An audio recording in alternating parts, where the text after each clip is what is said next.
네, 안녕하세요. 코로나19 등교 수업 사례 발표를 맡은 김혜수남고 김혜수입니다.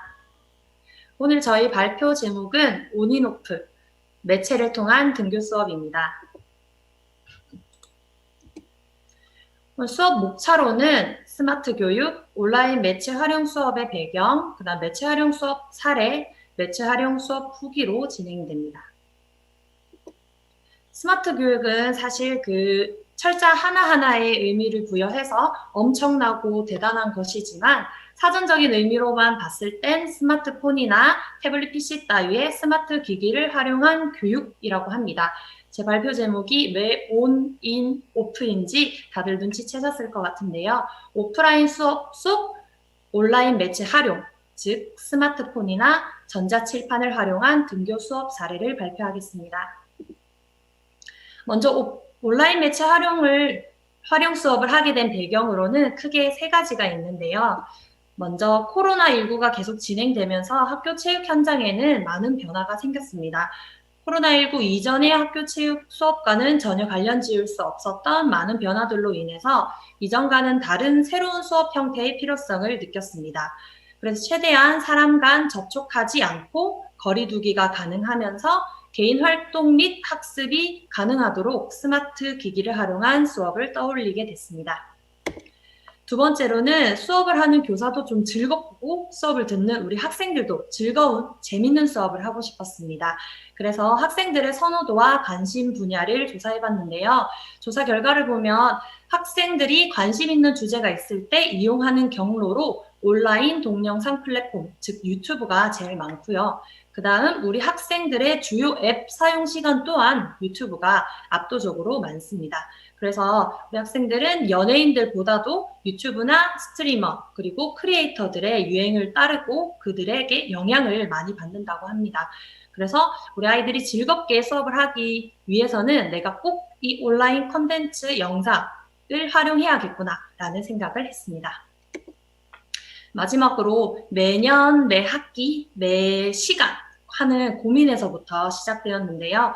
체육 활동은 굉장히 좋아하는데 그 활동을 배우는 과정에는 흥미가 없는 학생들 또는 체육 활동 자체 흥미가 없는 학생들에게 늘 똑같은 기존의 수업 방식의 스마트 기기를 활용해서 새로운 학습 환경을 제공하면 어떨까라는 생각을 했습니다.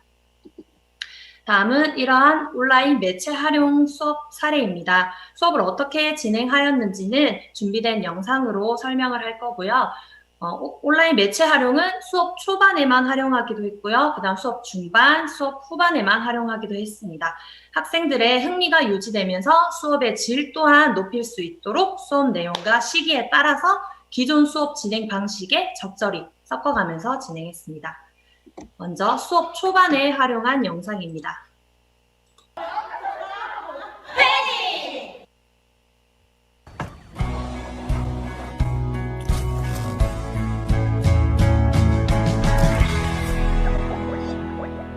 슬기로운 의사생활을 패러디한 스포츠 백신이라는 컨텐츠인데요. 스포츠를 100초 동안 신나게 알아보자라는 주제로 스포츠의 역사, 경기 방법 및 규칙을 짧고 굵게 설명하는 영상입니다. 지금 보시는 영상은 얼티미트 경기를 설명하는 영상입니다. 잠시 시청하시겠습니다. 를 통해 상대팀 엔드존에 터치다운을 하게 되면 득점하게 됩니다. 이때 디스크는 한 선수가 다른 동료 선수에게 패스를 통해서만 앞으로 나갈 수 있고 땅에 떨어뜨리지 않고 받아야 합니다. 자, 그럼 얼티미트 경기의 기본 규칙에 대해서 알아봤습니다. 얼티미트 경기 100초 동안 신나게 학습했나요? 그럼 다음 시간에 만나요. 안녕! 패닉의 농구 수업! 농구의 역사. 다음은 농구 수업에 활용한 이론 영상입니다. 지금 보시는 영상은 농구의 역사를 설명하고 있습니다. 이것도 잠시 보고 오시겠습니다. 창안합니다. 그게 누구냐면 My name is James Naismith. 네이스미스가 어떤 사람이냐면 미국 매사추세츠주 YMCA의 체육 지도자로 겨울철 재미있고 몸싸움이 적은 농구를 창안한 사람입니다. 창의력 뿜뿜에 겨울철에 제자들이 어떻게 하면 신체 활동을 할 수 있을지 생각하는 제자 사랑이 넘쳐나는 사람이었죠. 네이스미스 선생님 덕분에 지금의 농구가 존재하는 것이죠. Thank you, teacher. 첫 번째, 농구공의 과학적 원리. 다음은 농구의 과학적 원리에 대한 영상입니다. 운동을 할 때 과학적 원리를 알고 이를 조금만 활용하면 훨씬 더 잘 학습할 수 있는데 라는 생각으로 제작했습니다.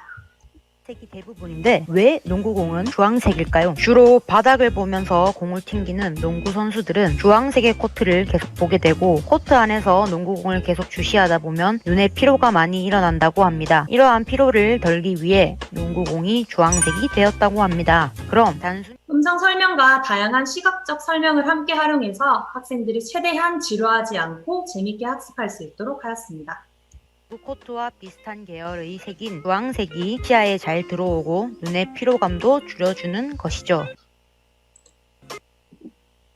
그 다음은 수업 중반에 활용한 영상입니다.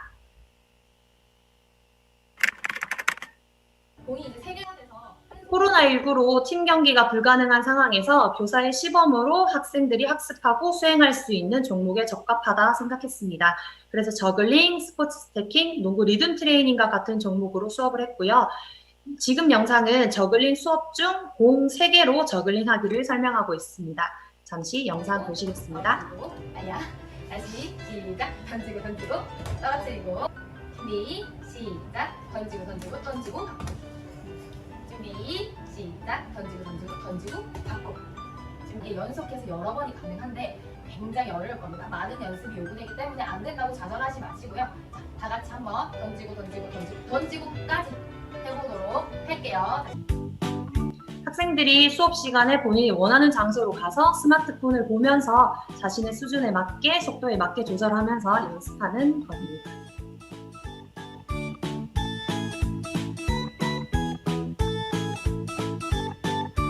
자, 사이클 스태킹 한번 배워보도록 하겠습니다.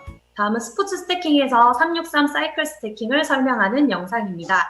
먼저 3인칭 시점으로 해서 학생들이 교사의 수행을 보고 이런 게 363 사이클 스태킹이구나 하고 알 수 있도록 먼저 거울 모드로 3인칭을 촬영하였습니다.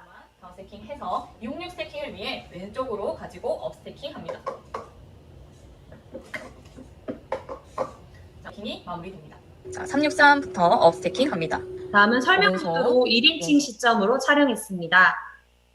학생들이 생각보다 오른쪽 왼쪽 방향을 되게 헷갈려 하더라고요. 그래서 학생들이 보는 방향 그대로인 1인칭 시점으로 교사가 오른손을 들면 본인도 오른손, 왼손을 들면 왼손을 들고 같은 방향으로 수행을 할 수 있도록 왼손은 컵 시점으로 하나를 촬영했습니다. 들고 오른손은 모두를 들고 손을 올립니다. 왼손은 왼쪽 방향으로 2개, 오른손은 중간으로 내려올 겁니다. 자, 이렇게 3, 6, 3으로 돌아오는 것이 사이클 스태킹입니다. 설명이 끝나고 난 뒤에는 학생들이 스스로 교사의 동작을 보면서 천천히 그리고 스스로 연습할 수 있도록 연습 모드로 1인칭 촬영하였습니다. 전자 칠판 속 영상을 보면서 수업이 진행되고 있는데요. 차시가 어느 정도 진행된 상태라서 학생들 간의 수행 속도 차이가 보이고 있습니다.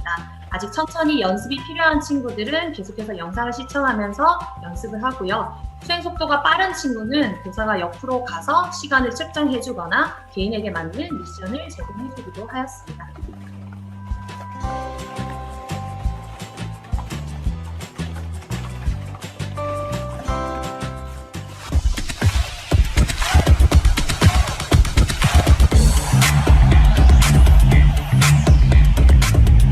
다음은 농구 리듬 트레이닝 영상입니다. 농구 리듬 트레이닝은 농구의 스킬을 음악에 맞춰서 트레이닝 하는 건데요.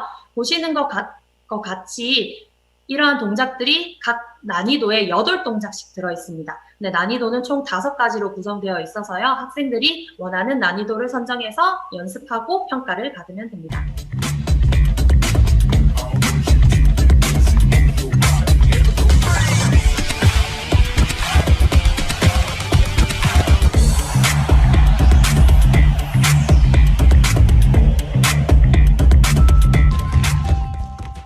실제 수업을 진행하는 영상이고요. 같은 난이도를 선정한 친구들은 하나의 스마트 기기를 보면서 같이 연습을 하기도 하고요. 자신의 수준에 맞춰서 속도를 조절할 수 있다는 점에서 개별화 지도 및 난이도 조절까지 가능했던 수업입니다.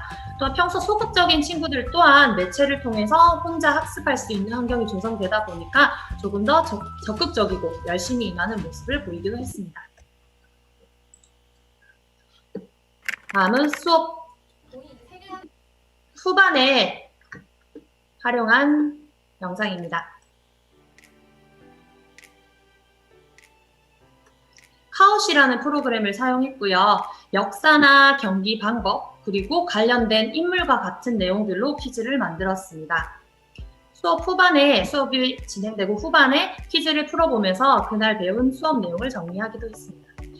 지금 문제는 아까 영상에서 잠깐 나왔던 건데요. 농구공이 주황색인 이유로 옳은 것은 선수들의 피로를 덜어주기 위해서입니다. 네, 각 문제가 끝나고 나면 학생들의 점수가 나오기도 합니다.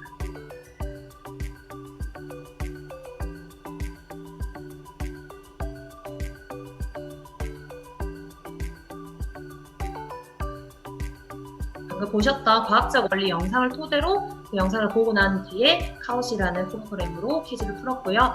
단순히 문제를 맞추는 것뿐만 아니라 랭킹이 수시로 바뀌기 때문에 주변 친구들에게 인정받을 수 있는 기회를 제공하기도 하고 자신의 학습 또한 스스로 확인할 수 있는 기회가 되었습니다. 마지막에는 이렇게 시상식처럼 나오기도 합니다. 그 다음은 매체 활용 수업 중에 했던 평가이고요. 스포츠 스태킹이나 저글링 같은 경우는 자유학년제에서 주로 활용했기 때문에 구체적인 평가 척도는 사실 활용하지 않았지만 이번 발표를 위해서 선생님들께 조금 이해를 돕기 위해서 만들어 봤는데요. 스포츠 스태킹은 개인 평가와 팀 평가 두 가지로 초를 측정해서 점수를 부여했고요. 그 다음 저글링은 직접 체험 활동과 간접 체험 활동으로 나뉘어서 직접 체험 활동에는 아이들이 하는 스윙, 그 다음에 저글링을 연습하는 영상을 촬영하고 편집하는 활동으로 해서 직접 체험 활동으로 분류하였고요. 그다음 간접 체험 활동으로는 저글링 수업을 하고 나서 느낀 점이나 저글링 수업의 역사, 과학적 원리 등을 포트폴리오로 제작하여서 제출할 수 있도록 하는 간접 체험 활동 두 가지로 나뉘어서 평가하면 어떨까 합니다. 다음은 농구 리듬 트레이닝 평가 척도인데요. 이건 제가 이번 1학기 때 실제로 수행했던 평가 척도고요. 농구 리듬 트레이닝은 5가지 레벨이 있습니다. 그래서 본인이 원하는 레벨을 선택해서 하는 거고요. 난이도가 각각 다르다 보니까 받을 수 있는 상한점이 다른 점이 있습니다. 그리고 제가 온라인 매체 활용을 해서 수업을 했다 보니 제가 했던 수업 방식이 평가에도 조금 묻어나면 어떨까라는 생각으로 마지막에 빨간 색깔 글자로 스마트 기기 활용 태도와 관련되어 있는 평가 내용을 추가하면 어떨까 생각했습니다. 스마트폰을 다른 용도로 사용했다거나 아니면 본인의 수행을 적극 향상시키기 위해서 적극 활용했다라는 자세를 평가하면 더 좋을 것 같다는 반성의 시간을 가지기도 했습니다. 발표의 마지막입니다. 이제 이런 매체 활용 수업을 진행하고 느낀 점을 모아봤는데요. 먼저 장점으로는 사전에 제작된 영상 매체를 통해서 불필요한 관리 시간이 줄어들면서 1시간의 수업 시간을 오롯이 학생들이 학습하는 데만 사용할 수 있었습니다. 정확한 영상을 제공하기 위해서 덮어뒀던 인용책을 다시 뒤적여 보기도 했고요. 그 다음에 영상 편집, 연수를 듣기도 하고 전문성을 향상시키기에 많이 노력을 하였습니다.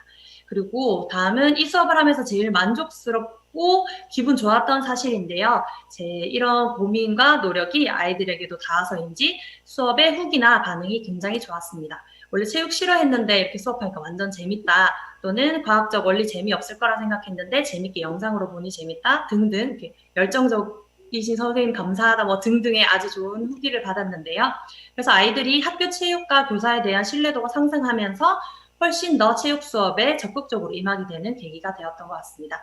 그 다음은 이러한 수업은 교사가 무엇을 가르치냐, 어떻게 가르치느냐보다 학생이 무엇을 배우고 어떻게 배우느냐에 초점이 있기 때문에 수업의 초점 또한 교사에서 학생으로 변화되었습니다. 그리고 영상은 언제 어디서나 시청하고 학습할 수 있기 때문에 아이들이 원할 때 언제 어디서나 계속 볼 수 있게 되었고요. 그 다음에 스마트폰을 활용하다 보니까 높은 흥미나 동기가 부여돼서 아이들이 수업 참여도도 상승되었습니다. 그 다음 단점으로는 수업 집중력이 사실 복불복이었습니다. 스마트폰을 활용하다 보니까 재밌어서 더 열심히 집중력을 발휘해서 한 친구들이 대부분이지만 소수의 친구들은 스마트 기기의 유혹에 넘어가서 집중력이 좀 떨어진 친구들도 있고요. 그 다음에 스마트 기기를 활용할 수 있는 환경과 시설이 확충되어 있어야 했습니다. 와이파이 환경이 잘 되어 있어야 되고 그 다음에 아이들 모두가 스마트 기기를 소지하고 있어야 된다는 점이 단점으로 볼 수 있습니다. 느끼셨겠지만 후기에는 부정적인 것보다 되게 장점을 되게 많이 적었는데요. 아직 매체를 활용한다는 것에 대해서 염려와 걱정이 많으신 줄로 잘 압니다. 저도 많은 시행착오가 있었고요. 하지만 이게 두려워서 시도하지 않았다면 저도 새로운 수업을 할 수 없었을 것 같습니다. 시행착오는 겪으면서 나아가면 되니까 그러다 보면 우리 아이들도 즐겁고 교사도 즐거운 재밌는 수업을 찾아갈 수 있지 않을까 하고 고민보다 했습니다. 끝으로 방금까지의 발표에서 보신 영상의 대부분은 제가 속해 있는 경남체육수업연구회라는 유튜브 채널에서 확인하실 수 있으시고요. 선생님들, 우리 아이들이 생각보다 새로운 것에 굉장히 신기해하고 재밌어 합니다.